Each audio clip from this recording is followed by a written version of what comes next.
வணக்கம். சபரீசனை அசிங்கமாக திட்டிய துர்கா ஸ்டாலின், ஒட்டுமொத்த திமுகவும் அதிர்ச்சி. நண்பர்களே, இந்த வீடியோவிற்கு ஒரே ஒரு லைக் மட்டும் சப்ஸ்கிரைப் பண்ணிருங்க. திராவிட முன்னேற்ற கழகம் தோல்வி அடைந்ததற்கு முக்கிய 3 நபர்கள் சபரீசன் மற்றும் சேகர்பாபு.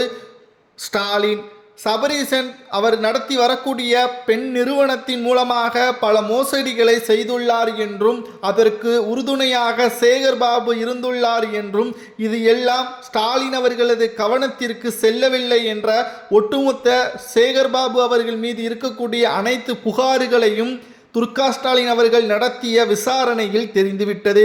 துர்கா ஸ்டாலின் அவர்களுக்கும் திமுகவிற்கும் எந்த ஒரு சம்பந்தமும் இல்லையா என்று கேட்டால், கட்சிக்கு வெளியே, அதாவது தமிழ்நாட்டு அரசியலில் எந்த ஒரு தலையீடும் அவரால் செய்ய முடியாது. ஆனால் கட்சிக்குள்ளே அவர் செய்வது நிச்சயமாக சரிதான். ஏனென்றால் ஸ்டாலின் அவர்கள் பொம்மை முதல்வராகத்தான் 5 ஆண்டுகள் இருந்தார் என்பது துர்கா ஸ்டாலின் அவர்களுக்கு கண்டுபிடித்து விட்டார். ஏனென்றால் சபரீசன் அவர்களும் சேகர்பாபு அவர்களும் பல மோசடிகளையும் நிறுவனங்களிடம் இருந்து பல கோடிகளையும் பெண்களது பாதுகாப்பை உறுதி செய்யாமல் பல அட்டூழியங்களையும் செய்ததாக ஆதாரங்களையும் சேகரித்துள்ளார்.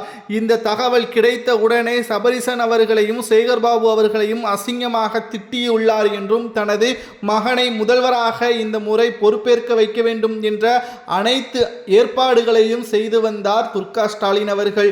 கடைசி நேரத்தில் 50 வேட்பாளர்களை உடனடியாக மாற்றுங்கள் என்று சபரீசன் அவர்கள் ஸ்டாலின் அவர்களிடம் கூற, தனது மருமகன் தனக்கு நல்லதுதான் செய்வான் என்று ஸ்டாலின் அவர்கள் நினைக்க, கடைசியில் தோல்வியடைந்தது 47 எம்எல்ஏக்கள். சபரீசன் அவர்கள் கொண்டு வந்த 50 எம்எல்ஏக்கள் லிஸ்டில் 47 எம்எல்ஏக்கள் தற்பொழுது தோல்வியடைந்து அதில் 3 எம்எல்ஏக்கள் தான் வெற்றியடைந்துள்ளனர். மேலும் இதை பற்றி துர்கா ஸ்டாலின் அவர்கள் தீவிர விசாரணை நடத்திய பொழுது பல கோடிகளை சபரீசன் அவர்களும் சேகர்பாபு அவர்களும் பெற்றுள்ளார் என்றும், அதே சமயம் கொளத்தூர் தொகுதியில் தற்பொழுது ஸ்டாலின் அவர்கள் தோல்வி அடைவார் என்பது முன்கூட்டியே சேகர்பாபு அவர்களுக்கும் சபரீசன் அவர்களுக்கும் நன்றாகவே தெரியும். ஆனாலும் அவர் தோல்வி அடைய வேண்டும் என்பதற்காகவே களத்தில் இறக்கப்பட்டதாகவும் பல்வேறு தகவல்கள் துர்கா ஸ்டாலின் அவர்களுக்கு கிடைக்கப்பெற்றுள்ளது. மேலும் திராவிட முன்னேற்ற கழகம் ஆட்சி அமைப்பதில் இடையூறாக இருப்பது விஜய் அவர்கள்தான் என்பது திமுகவிற்கு நன்றாகவே தெரிந்திருக்கிறது. ஆனால் அதை ஸ்டாலின் அவர்களது கவனத்திற்கு கொண்டு செல்லவில்லை. போட்டி உதயநிதி அவர்களுக்கும் சபரீசன் அவர்களுக்குமே தான். சில விஷயங்களில் சபரீசன் அவர்கள் எடுக்கக்கூடிய முடிவு தவறாக இருக்கும் பட்சத்தில் அதை உதயநிதி தட்டி கட்டியுள்ளார். இதனால் இருவருக்கும் இடையே ஏற்பட்டுள்ள மோதலை தனியாக வாரூமில் வைத்து சபரீசன் அவர்கள் நடத்திய இந்த திட்டம்தான் திமுகவிற்கு தோல்வியாக அமைந்துள்ளது.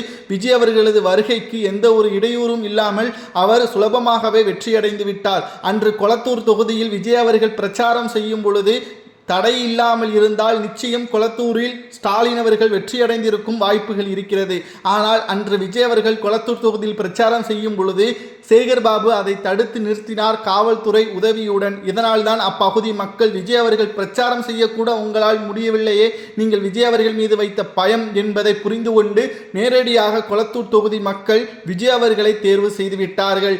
இதனால் தான் தற்பொழுது ஒட்டுமொத்தமாக உதயநிதி அவர்கள் நம்பிக்கைக்காக தற்பொழுது துர்கா ஸ்டாலின் அவர்கள் நடத்திய இந்த ரகசிய உளவுத்துறை என்றே கூறலாம். அதில் 3 முக்கிய நபர்களது பெயர் சிக்கியுள்ளது. முதலில் சபரீசன், 2வது சேகர்பாபு, 3வது ஸ்டாலின். ஏனென்றால் 3 நபர்களும் செய்த தவறுகள்தான். எந்த ஒரு தகவலையும் ஸ்டாலின் அவர்கள் முறையாக கவனத்தில் கொண்டு வந்து அதை சரி செய்யவில்லை. துர்கா ஸ்டாலின் அவர்களுக்கு தெரிந்துவிட்டது. இதனால் தான் எதிர்க்கட்சி தலைவராக 3 நபர்களது பெயர் முதலில் அடிபட்டது. அதில் KN நேரு, செந்தில் பாலாஜி, தங்கம் தென்னரசு. ஆனால் எனது மகன்தான் எதிர்க்கட்சி தலைவராக இருக்க வேண்டும், நான் இனி யாரையும் நம்ப தயாராக இல்லை, உங்களது சுயநலத்திற்காக திமுகவை இந்த நிலைமைக்கு கொண்டு வந்து விட்டீர்கள் என்றும் துர்கா ஸ்டாலின் அவர்கள் கடுமையான கோபத்துடன் எச்சரிக்கை செய்ததை அடுத்துதான் தற்பொழுது எதிர்க்கட்சி தலைவராக தற்பொழுது உதயநிதி அவர்களும் துணைத் தலைவராக KN நேரு அவர்களும் இன்று பொறுப்பேற்றுள்ளனர். சட்டசபைக்கும் செல்ல உள்ளனர். ஆனால் குடும்ப சண்டையே கட்சி சண்டையாக மாற்றி சபரீசன் அவர்கள் எடுத்த தவறான முடிவுகளால் தற்பொழுது திமுக தோல்வியை தழுவியுள்ளது என்றும், 5 ஆண்டுகள் நடந்த பிரச்சனைகளை கவனத்திற்கு கொண்டு வந்திருந்தாலே மக்களுக்கு நன்மை செய்திருக்கலாம். ஆனால் ஸ்டாலின் அவர்கள் கவனத்திற்கு கொண்டு செல்லாமல் இருந்த சேகர்பாபு அவர்கள் வாக்குகளால் தான் திமுக தோல்வி அடைந்துள்ளது என்றும் தற்பொழுது துர்கா ஸ்டாலின் அவர்கள் தெரிந்துள்ளார். இப்பொழுதுதான் இந்த உண்மையை தெரிந்து கொள்கிறீர்களா என்று பலரும் இணையதளங்களில் துர்கா ஸ்டாலின் அவர்களையும் விமர்சனம் செய்து வருவதும் குறிப்பிட. அடுத்த செய்தி, அதிமுகவில் வெடித்த உட்கட்சி மோதல் இரண்டாக பிரிகிறதா அதிமுக? அதிமுகவின் சட்டமன்ற குழு தலைவராக தற்பொழுது வேலுமணி அவர்கள் பொறுப்பேற்க போவதாகவும் 36 எம்எல்ஏக்கள் அவருக்கு ஆதரவுகளை தெரிவித்திருப்பதாகவும் தகவல்கள் கிடைக்கப்பெற்றுள்ளது.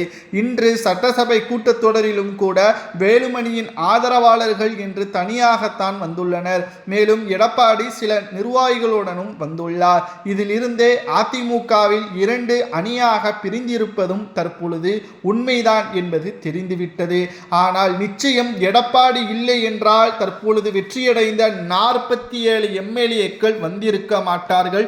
சுமார் 4 ஆண்டுகளாக எடப்பாடி நடத்திய பிரச்சாரம், திமுகவிற்கு எதிரான விமர்சனங்கள் அனைத்தையும் ஒத்தை நபராக 234 தொகுதிகளிலும் பகலும் பார்க்காமல் இரவும் பார்க்காமல் களத்திற்கு சென்று அதிமுகவின் வெற்றி வாகை சூடுவதற்காக போராடியவர்தான். ஆனால் 11 தேர்தல்களில் தோல்வியடைந்ததன் காரணமாக அதிமுகவின் தலைமையை மாற்ற வேண்டும் என்று கூறுவது எந்த விதத்தில் நியாயம் என்று பல அதிமுகவின் உண்மையான தொண்டர்கள் கருத்துக்களையும் சமூக வலைதளங்களில் கூறி வருகிறார்கள். அதிமுக தோல்வி அடைந்திருக்கிறது, அது உண்மைதான். அரசியலை பொறுத்தளவிற்கு வெற்றியும் தோல்வியும் சகஜம். மக்களிடம் கடைசி வரைக்கும் நிற்கக்கூடியவர்தான் உண்மையான தலைவன். தற்பொழுது எடப்பாடி லஞ்சம் வாங்கியதாகவோ அல்லது பெண்கள் ரீதியான பல்வேறு புகார்கள் எழுந்ததாகவோ ஏதேனும் குற்றச்சாட்டுகள் எடப்பாடியின் மீது வந்தால் அவரை பதவியிலிருந்து நீக்கலாம் அல்லது கட்சியிலிருந்து நீக்கலாம். ஆனால் தொடர் தோல்விற்கு எடப்பாடி பழனிசாமி மட்டும்தான் காரணம் என்று கூறுவது 1% கூட மக்களால் ஏற்றுக்கொள்ள முடியாது என்று அதிமுகவின் கிளை நிர்வாகிகள் மற்றும் அடிப்படை தொண்டர்கள் சமூக வலைதளங்களில் எடப்பாடி வேண்டும் என்ற கருத்துக்களையும் பதிவு செய்து வருகிறார்கள். அதிமுகவின் சட்டமன்ற குழு தலைவராக எடப்பாடி தான் தேர்வு செய்ய வேண்டும். இல்லை என்றால் அதிமுக இனி வரக்கூடிய அரசியல் காலகட்டத்தில் கூண்டோடு கட்சி கலைக்கப்படும், கூட்டத்தில் ஒரு கட்சியாக பார்க்கப்படும் என்ற பல்வேறு விமர்சனங்களும் கருத்துக்களும் முன்வைக்கப்பட்டு வருகிறது. நிச்சயம் 47 எம்எல்ஏக்கள் கூட எடப்பாடி இல்லை என்றால் வந்திருக்காது என்றும், மக்கள் எடப்பாடியைத்தான் வேண்டும் என்றும், மக்கள் எடப்பாடி பழனிசாமியை தான் நம்புகிறார்கள் என்றும் அதிமுகவின் தொண்டர்கள் கூறுவது உண்மைதானா அல்லது எஸ்பி வேலுமணியே அதிமுகவின் சட்டமன்ற குழு தலைவருக்கு சரியானவரா என்பதை மறக்காம கமெண்ட் வாயிலாக கூறுங்கள். அதிமுகவில் வெடித்திருக்கின்ற பிரச்சனை சாதாரணம் கிடையாது. ஏனென்றால் இனி வரக்கூடிய அரசியல் காலகட்டத்தில் திமுக விஜய் என்று மாறுவதற்கும் வாய்ப்புகள் இருக்கிறது.